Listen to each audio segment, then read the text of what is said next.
빨간 켜주면 다른 데도 시작해요.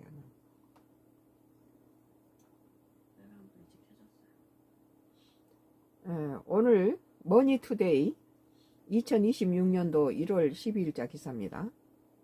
이재명 대통령 1 수산물 수입금지 CPTPP 가입 협조 위한 주요 의제라는 기사입니다. 2026년도 1월 12일자 기사. 오늘 이제 1월 13일이 되니까 오늘 아마 일본으로 한일 정상회담이 있을 것 같네요.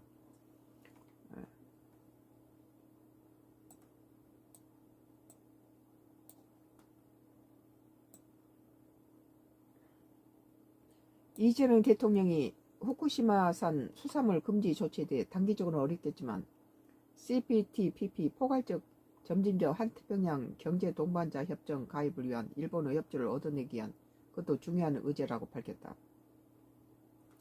이 대통령이 10일 공개된 NHK와 인터뷰에서 적극적으로 논의해가야 할 의제라고 생각한다며 이같이 말했다.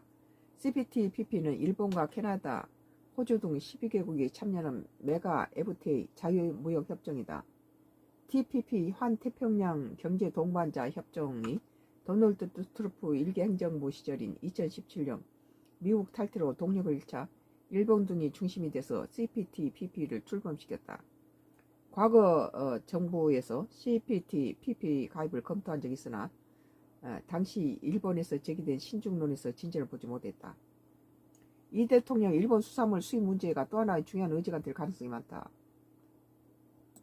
그래서 장기적으로 해결돼야 할 문제인데 지금 현재 상태로 대한민국 국민들의 정서적인 문제, 신뢰 문제를 해결해야 한다고 했다.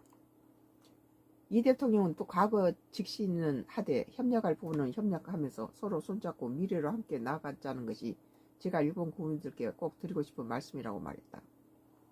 이어 정치적 이유로 서로 충돌하는 게 양국의 국민 정당한 이익이나 미래를 해치는 게 아니냐는 생각을 하게 된다며 제가 야당 정치인이나 개별 정치인일 때와 국가의 운명을 책임지는 국가 지도자의 입장일 때가 다른 것 같다. 좀 더 진지해져야겠다. 좀 더 근원적이야겠다는 생각을 하게 된다고 했다. 야당 시절에 공격 많이 하죠. 다카이치 사나의 일본 총리에 대해서는 대한민국과 관계에서 보수적인 입장을 취한다고 알았는데 만나와 본 바에 의하면 매우 인간적이고 열정이 넘치는 분이었다며 저도 특별한 정치적 인연이나 호강 없이 이 자리에 왔는데 다카이치 총리도 자수성가로 정치적인 성공을 한 분이라며 공감되는 분이 많았다고 말했다. 이번 한일 정상회담이 열리는 나라현을 두고 경주처럼 천년의 고도라며 기회가 된다면 다음엔 안동으로 다카이치 총리를 초청하고 싶다고 했다.